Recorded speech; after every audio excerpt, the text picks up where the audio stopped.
I want to share an experience that really don't have words for, but it changed my life. When I was 21, I was drinking and driving, and I had a passenger in my car. We were doing 117 miles an hour, and a ghostly woman's face appeared on my windshield. Not a real person. Stayed there with me for many miles, mouthed something to me. I couldn't make out what it was saying, couldn't hear anything. I looked over at my passenger. He didn't see what I was seeing. So the image flashed me a picture of a stop sign. So I took my foot off the gas and started slowing down. And I opened my mouth to tell my passenger about it, and he had already looked at me since I started slowing down. He says, "What are you doing? You know, pussy, punch it. Let's see what this car can do." And so I sped back up, and about like 6 seconds after that, we were cresting a hill at 127 miles an hour. And to stop from flying off the cliff to the right, if I caught air, I was hugging the center of the road. And as soon as we peaked the hill, there was a car coming head on at us. So I swerved to the right to not fly off the road and swerved back to the left. And my back left wheel hit the other car's back left wheel. Flicked the butt end of my car out at 120 miles an hour. Put us in a fishtail. We barrel rolled. When I woke up, I was taken to prison, and I went through three days of not sleeping at all from the pain. My car and my body were in rough shape. We weren't wearing seatbelts. When my car came to a rest, it was upside down. My head was by my gas pedals. The roof of my car was crushed down to the top of the door where the glass comes out. So there was essentially no windows, it was just metal to metal, door to roof. I couldn't sleep, I was in a lot of pain, and I was atheist. I did not believe in God all the way up to this point, to the point where I grew up 18 years. I thought we had a knife sharpener on our wall. Turned out to be a cross.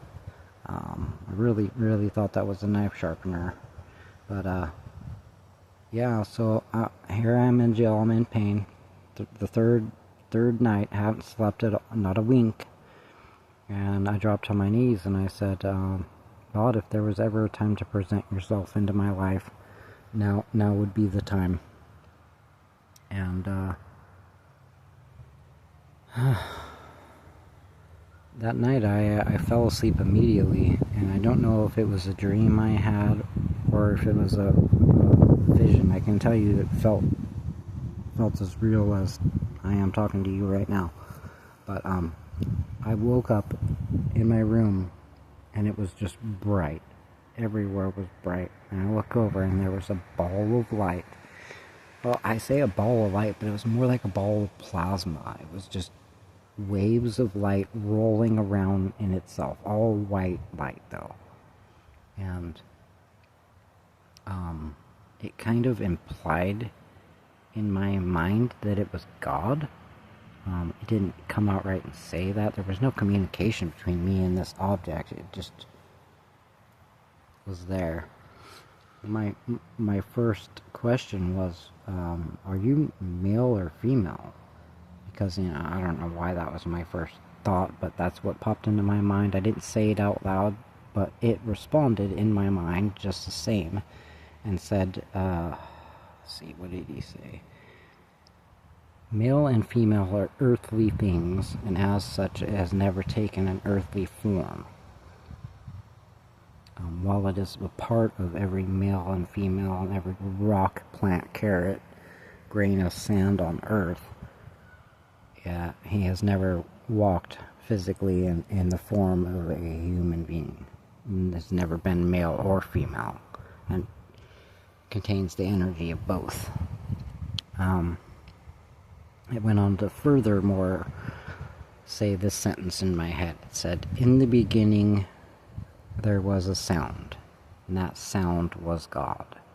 And it meant that sound was a vibration. And a vibration controls everything in this life, from the way you walk, move, how I'm talking to you, how you're hearing me, the vibrations entering your ear, to the, the pretty much everything about your body is energy. And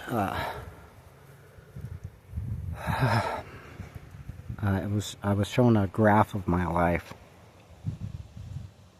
and he stated that if I was unpleasant with my life, I could change anything I wanted, but everything I changed would have an equal and opposite reaction. So if I adjusted something positive in my life, something negative would appear just the same. Kind of a crazy experience. Now, that was the gist of it, and I was transported right back into my cell. The lights dimmed back down to their normal cell light because they never turn off the lights in jail. And I sat there with my eyes wide open, staring at the ceiling light, and I went back to sleep and passed out immediately. And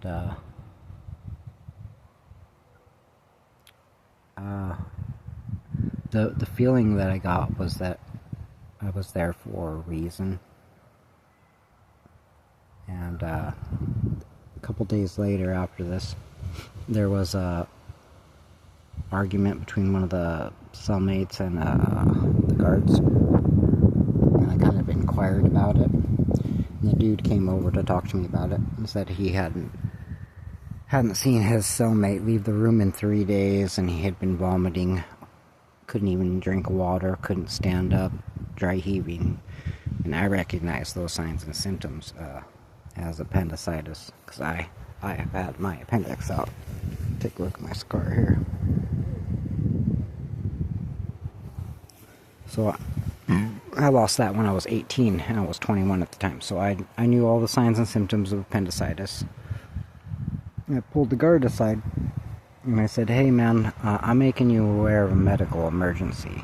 And if you don't get on the horn and get this guy some help, I'm going to make sure that his family sues you for every dollar you ever make in your life. Because I'm making you aware of a medical condition and you're not doing anything about it. The neglect will be there." And, well, within an hour they had him off to the hospital. And come to find out later on, his appendix burst on the hospital ride, on the ambulance ride. They ended up cleaning him out and saving his life, but he never came back to jail while I was there anyway. We heard from he called his cellmate to tell him thank you for saving his life. But and so I know that that's why I was sent into prison, was to save this man's life, that he wasn't meant to die in jail, and that I wasn't meant to even go into prison. So I'll tell you why. So right after this, I had a bail reduction hearing. My bail was $10,000. We're in a bail reduction hearing, and the judge doubled my bail to $20,000 on a bail reduction hearing, to give you an idea of how the courts liked me at that point in time. And come a week later for my sentencing, they have to close the doors to the courtroom because so many people are trying to come in there and speak on my behalf. People I've never met. I'd only lived in Colorado for 6 months, and I kept to myself and my roommate. I didn't know people. But nonetheless, there was over 100 people trying to flood into the courtrooms. They had to close the doors, and everyone said they were there on my behalf. The judge just completely flipped and offered to let me out for $100. I told him I didn't have $100 and to just keep me. And my passenger's father said, "I'll pay $100 to get him out of jail." and he said, I'm not making the victim's family pay to get you out. So he ended up letting me out for free on my own signature. They call it PR, your own personal recognizance. So I got out of jail in like 13 days, time served, after all of that. Which is crazy. I didn't even lose my driver's license. What they did was they took away my driving privileges through the state of Colorado for the next 7 years. But I flew back here to Washington, and this is before they became interstate regulated. Like now you break a law in any state, and they know about it in every other state. Back then, they didn't have as good a communication, so I came back here, renewed my Washington driver's license, and after they renewed my driver's license, they sent out a red flag saying that my license was supposed to be revoked or whatever. I was supposed to get a fancy license, but Washington didn't honor it, so I ended up not even losing my license. It was the absolutely craziest of stories. But now, when I talk with people and they ask me, do you believe in God or in Jesus? And it's a hard conversation because I don't believe in God. I know it exists. And I say, I know it is kind of a derogative term, but I don't like saying he because it's not a guy and it's not a she, it's not a girl, it's both. It's all the energies combined. But yeah, so those are one of the wildest experiences I've ever had in my life that changed me from an atheist to a Christian. And now I don't believe in God. I know he exists. Alright. Well, love you all. Thanks for bearing with me on my crazy adventures. Stay tuned for more.